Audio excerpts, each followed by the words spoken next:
Halo, kembali lagi di Ruang Zaki Channel. Kali ini gue akan ngebahas tentang gimana caranya biar bisa diterima di S3 Program Doktor Fakultas Hukum Universitas Padjadjaran. Hari ini gue nggak sendirian, kebetulan ditemenin sama Bu atau Mbak Nela nih, nanti biar kita kenalan. Apa kabar? Baik, Mas Zaki. Mas aja ya. Ya, siap. Alhamdulillah baik juga. Dan ini seru banget karena banyak orang pengen banget sebenarnya kuliah ke Unpad karena suasananya mungkin ya masih sejuk di Bandung bagi sebagian orang, terutama yang tinggal di Jakarta, dan banyak dosen-dosen, tokoh-tokoh yang kaliber gitu ya dalam pemikiran dan lain sebagainya, kiprah gitu ya. Dan ini mereka pengen tahu banyak bagaimana sih bisa tembus program doktor, berapa lama kuliah di sana, berapa biayanya, dan segala macam hal yang penting buat orang-orang yang mau daftar ke program ini. Silakan Bu Nela kalau ada materi yang mau disampaikan. Oke, terima kasih Mas Zaki. Saya boleh share screen sebentar ya. Siap. Udah kelihatan? Sudah kelihatan. Oke. Saya boleh mulai? Silakan Bu Nela. Oke, terima kasih. Mungkin buat channelnya Mas Zaki, saya dan Mas Zaki ini teman satu angkatan ya. Meskipun Mas Zaki sebenarnya terlebih muda dari saya gitu loh. Jauh ini sebenarnya salah satu contoh yang sukses, selesai tepat waktu, usia muda ya, mungkin ini salah satu motivasi juga buat teman-teman di channelnya Mas Zaki untuk bergabung ke program studi Doktor Ilmu Hukum Fakultas Hukum Universitas Padjadjaran. Kami berdua itu masuk 2015, Mas Zaki mungkin lulus lebih dahulu 2019, saya baru lulus 2020 awal gitu ya. Jadi kurang lebih kita sekitar 4,5 tahun lah untuk menyelesaikan program doktor. Oke, tadi ada beberapa poin yang mungkin kita bisa jelaskan. Kenapa sih saya ingin atau kenapa harus masuk ke program dokter ilmu hukum di Unpad?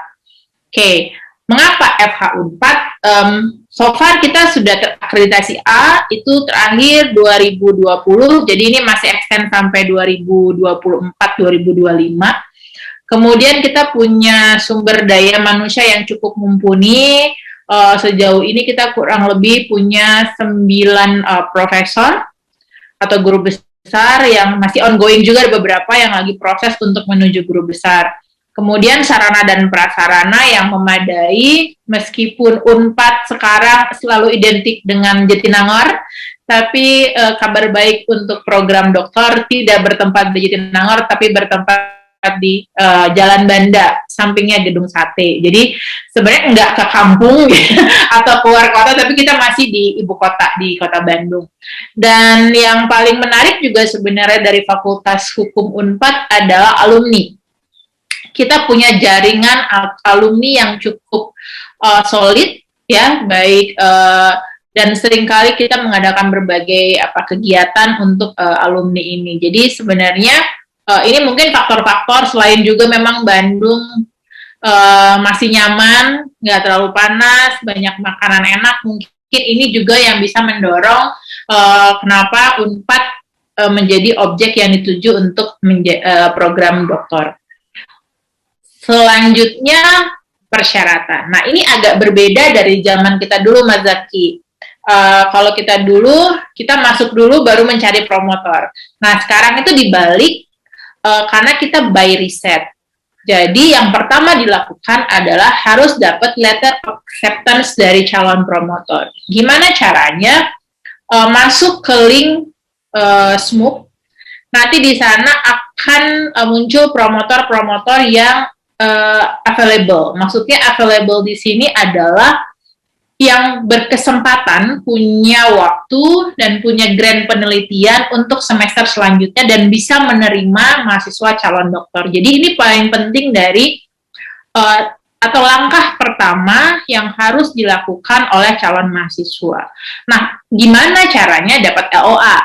Tentu kan tidak tiba-tiba kenalan, Pak, saya mau jadi mahasiswa di Unpad nih, saya bisa dapat LOA nggak? Nggak, tapi kita sudah harus sebenarnya punya modal. Modalnya adalah proposal. Jadi pasti relate dengan calon promotor tersebut. Misalnya gini, saya pidana, calon promotor yang bisa dijadikan sebagai pemberi LOA adalah Dr. Sigit Suseno misalnya, atau misalnya Mas Zaki kemarin di ITE ya, yang available ya Kuala Adov atau HI, atau bisa juga ke Prof. Ahmad Ramli. Nah itu juga bicara tentang availabilitas, dan kita bisa melihat di web Unpad terkait dengan direktori kepakaran. Kalau sudah dapat LOA, terus what next gitu ya. Nah, kita akan mendaftar nih di SMUP. Biasanya bisa 1 tahun sekali atau 1 tahun 2 kali. Jadi ada 2 gelombang. Kalau gelombang pertama itu sekitar bulan April sampai Juni. Ini baru kita nih, baru penerimaan. Tanggal 23 akan ada pengumuman siapa saja mahasiswa yang lulus program doktor, atau yang gelombang kedua itu yang di bulan Februari. Nah, syarat kedua adalah TKA, tes kemampuan akademik. Tes kemampuan akademik itu syarat minimal, dan sometimes ini adalah faktor yang menjadi penentu. Syarat minimalnya berapa? 500. Atau nilai yang disetarakan dengan 500 ya. Jadi ada beberapa institusi yang tidak mengeluarkan 500, tapi poin saya kurang jelas. Bisa carinya di mana, bisa ke Unpad, bisa di Bappenas, atau beberapa lembaga yang memang qualified untuk mengeluarkan TKA. Yang kedua adalah TKBI, tes kemampuan bahasa Inggris. Nah ini juga poin penting, karena ini program doktor, mau nggak mau sebenarnya kita di-push untuk punya kemampuan bahasa Inggris yang memadai. Karena nanti relate-nya dengan sumber bacaan, termasuk juga kewajiban untuk publikasi jurnal internasional. Nah, TKBI juga sama 500, tapi didorong kalaupun diterima di 500, nantinya harapannya nanti pada waktu ujian usulan riset itu menjadi 5,5 harapannya ya. Jadi harapannya kita keluar itu nggak, bahasa Inggrisnya bisa di-upgrade lah gitu. Dan yang terakhir adalah wawancara. Nah, wawancara ini adalah tahapan terakhir dari proses penerimaan calon mahasiswa yang dimana nanti dalam kondisi yang pandemi seperti ini, kami kemarin melaksanakannya full daring. Jadi lewat Zoom. Yang dilakukan oleh si pemberi LOA, termasuk juga dari program studi. Jadi akan ada 2 pewawancara yang melakukan interview kepada calon mahasiswa. Jadi ini 4 hal yang harus dipenuhi sebelum kita persiapan untuk masuk ke program doktor ilmu hukum Universitas Padjadjaran. Nah, lanjutannya adalah berapa sih biayanya? Ini poin penting. Kenapa saya taruh di depan? Karena jangan sampai kita seperti masuk terus kaget gitu ya. Nah, tuition fee itu sebenarnya ini hanya pendaftaran di awal untuk membeli PIN SMUP. Jadi kita bisa akses ke SMUP itu dengan 750.000. Setelah diterima, tuition fee-nya adalah 20 juta per semester. Saya pikir ini harga yang cukup affordable ya, karena di UI juga kurang lebih sama maupun di universitas yang lain, termasuk juga swasta. Oke, lanjutannya beasiswa. Nah, tentu tidak murah untuk sekolah S3. Kita juga mengalami ya, maksudnya kalau saya kebetulan BPPS, jadi untungnya saya selama perkuliahan biaya yang dikeluarkan memang tidak terlalu besar, karena untuk biaya semester bahkan saya dapat biaya bulanan sampai semester 8 di-extend oleh BPPS-nya. Jadi itu bukan lagi cukup, tapi sangat membantu buat sebagai seorang mahasiswa. Nah itu ya BPPS. Ada juga LPDP, jadi bisa juga 2 sumber, cuman mungkin modelnya agak berbeda. LPDP itu kan dari Departemen Keuangan, jadi ada model pelaporan yang berbeda, tapi lumayan kok, jatuhnya sih more than enough ya kalau kita bisa manage keuangan dengan baik. Kemudian ada beasiswa kerjasama. Ini kenapa kalau saya tidak salah ada beberapa mahasiswa program doktor itu dari hasil kerjasama, yaitu misalnya dari kelas kejaksaan misalnya. Jadi yang membiayai ya memang kejaksaan, atau kejaksaannya sendiri ada 2 ternyata. ada yang Sinarmas atau apalah yang dibiayai oleh instansinya sendiri. Jadi sebenarnya banyak sekali instansi, terutama kalau calon mahasiswanya bekerja di lembaga pemerintah. Biasanya suka tersedia beasiswa-beasiswa yang bisa digunakan untuk program doktor. Tapi itu juga tergantung ya, apakah nanti dia memberi beasiswanya sebelum, minta sebelum nih wawancaranya untuk diterima dulu bisa dikasih beasiswa, atau dia setelah diterima baru diberikan beasiswa. Itu sangat fleksibel sebenarnya. Kemudian kalaupun kita tidak punya beasiswa, sebenarnya di Dikti itu juga banyak peluang untuk bisa mendapatkan dana-dana khususnya buat penelitian. Ada yang namanya dana hibah disertasi. Nah, ini mungkin lebih sering browsing juga, jadi bisa mendapatkan untuk biaya itu. Termasuk juga ALG. Jadi di Unpad itu ada yang riset, bagian dari riset promotor. Kalau nggak salah di angkatan kita ada beberapa yang join ke risetnya promotornya, dan itu cukup membantu juga sebenarnya untuk mahasiswa minimal menekan biaya penelitian lapangan. Itu kan lumayan tuh biaya penelitian lapangan, enggak tuh cukup besar. Jadi beasiswa-beasiswa ini cukup membantu bagi kita dalam proses penelitian. Selanjutnya, nah ini terkait dengan biaya hidup dan extra cost. Berapa sih sebenarnya yang, atau apa saja yang saya harus keluarkan selama perkuliahan? Dari BPPS, ini pengalaman pribadi, per bulan itu saya dapatnya 4 juta. Tapi enggak monthly ya, dapatnya itu per 6 bulan. Jadi lumayan. Jadi ya istilahnya menalangi dulu di awal, tapi nanti pasti dibayar kok. Dan tapi 4 juta. Tapi tergantung sih ya.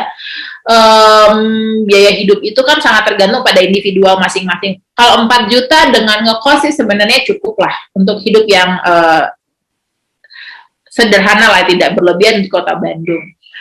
Yang harus disiapkan mungkin dengan biaya sendiri adalah biaya literatur. Mau nggak mau kita harus beli buku, fotokopi, dan segala macam.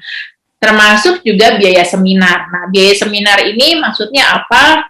Mungkin di kedepannya salah satu syarat kelulusan adalah mengikuti seminar gitu lah, baik nasional maupun internasional. Dan itu nggak gratis ya. Maksudnya kalau kita ikut international seminar ataupun nasional seminar, mau jadi presenter itu kan pasti diminta biaya yang cukup lumayan lah untuk sebagai peserta atau sebagai presenternya.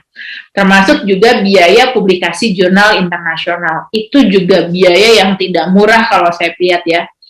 Jurnal-jurnal itu mematok lumayan besar lah, sekitar antara 10 sampai 20 juta per jurnal.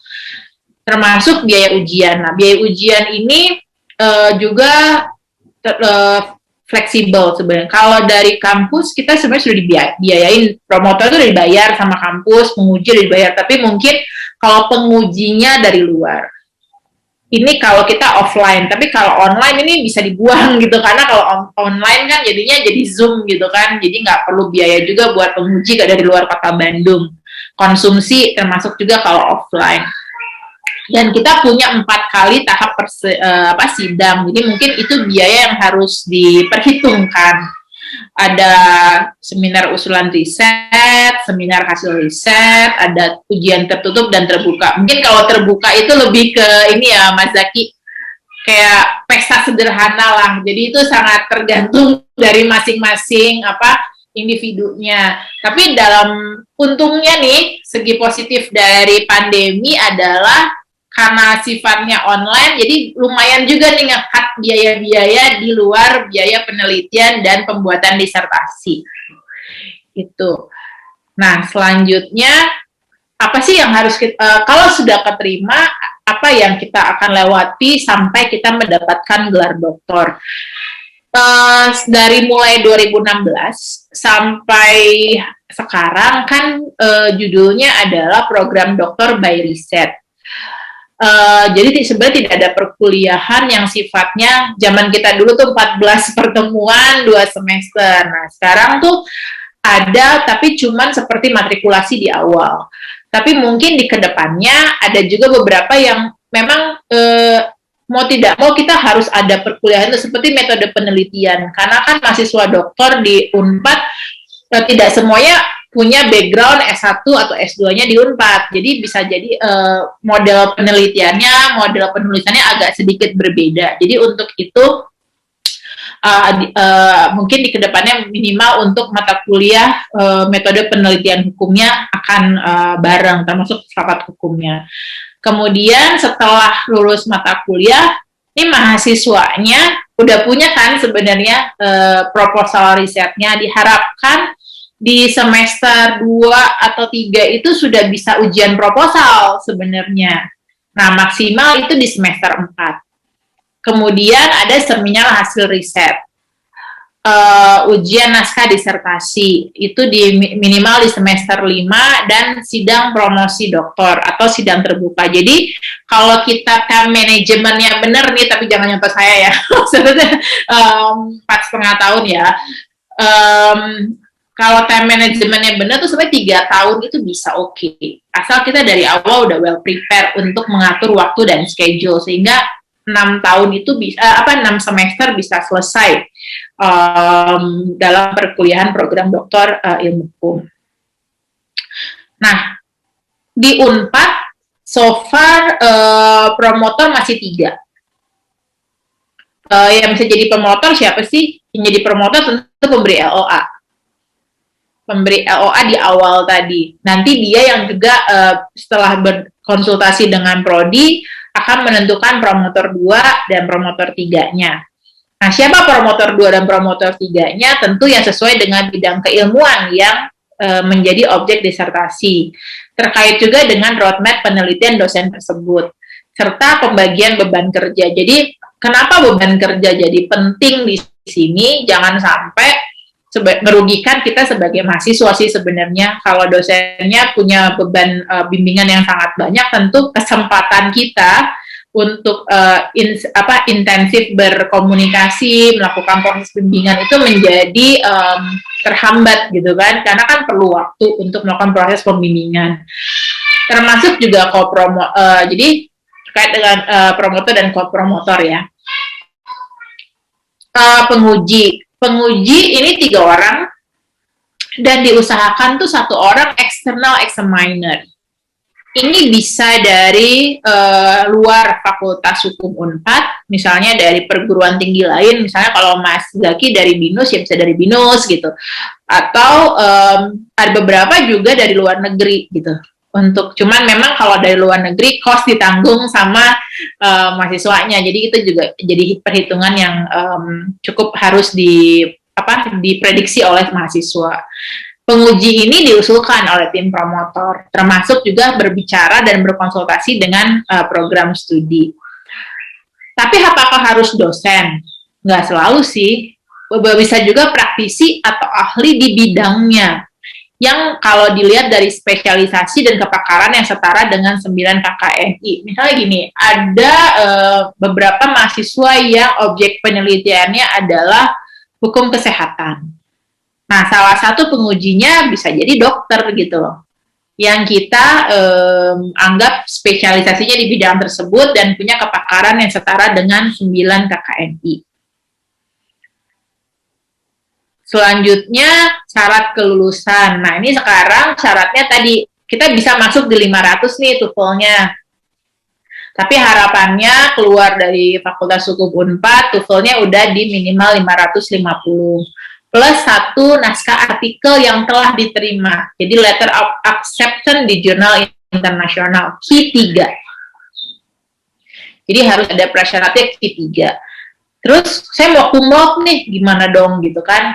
Nah, kalau yang syarat 1-2 itu syarat umum yang intinya kalau lulus saya harus punya itu. Kalau mau cum laude ada patokannya, yaitu semester. Mahasiswa maksimal di semester 8 lulusnya. Kemudian dia punya 2 naskah artikel yang sudah diterbitkan di jurnal internasional. Yang satunya tapi boleh masih di peer review, nggak harus sudah letter of acceptance, tapi yang satunya sudah punya LOA-nya gitu. Jadi ini syarat kelulusannya. Dan yang terakhir, rata-rata waktu kelulusan berapa?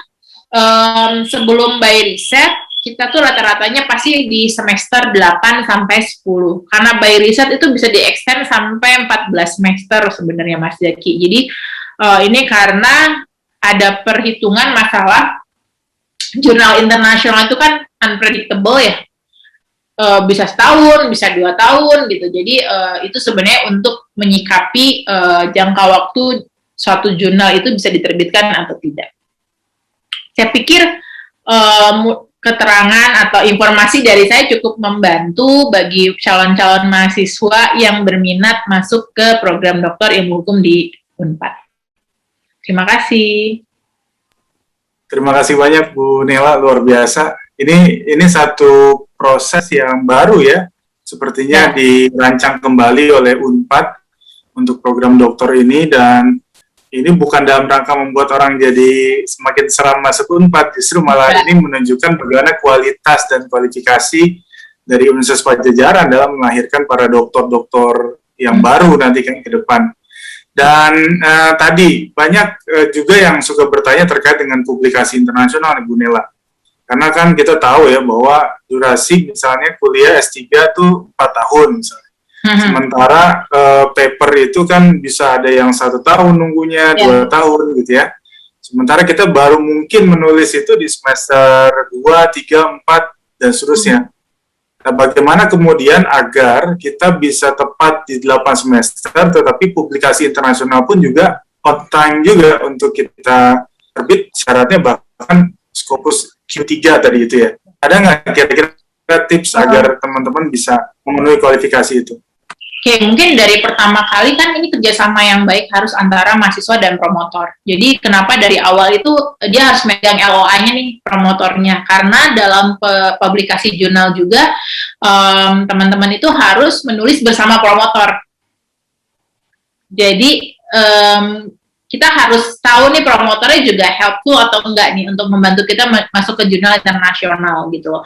Dan sebenarnya dari Unpad sendiri menyediakan konsultasi dan juga workshop untuk nge-push sebenarnya para mahasiswanya untuk bisa publikasi di jurnal internasional. Jadi kita juga misalnya gini, ini kira-kira jurnalnya existing atau enggak sih, kan sering kali nih kalau Scopus itu sering discontinue kan. Nah, jadi sebelum masuk jurnal juga kita juga memberikan boleh nanya tuh ke prodi, Bu, ini jurnalnya oke nggak ya, predator nggak sih gitu. Jadi itu juga yang kita juga kasih knowledge buat mahasiswanya bahwa tidak semua jurnal itu sebenarnya available, even dia bilangnya Q3 gitu loh. Jadi boleh nanya ke kita, ini oke, ini enggak, yang mana yang emang lebih prospek untuk masuk ke jurnal atau enggak. Jadi sebenarnya kalau misalnya dari awal well prepare nih, mahasiswanya kan karena dia udah punya proposal, karena tidak ada perkuliahan, harusnya di semester 2 tuh udah bisa UP ya.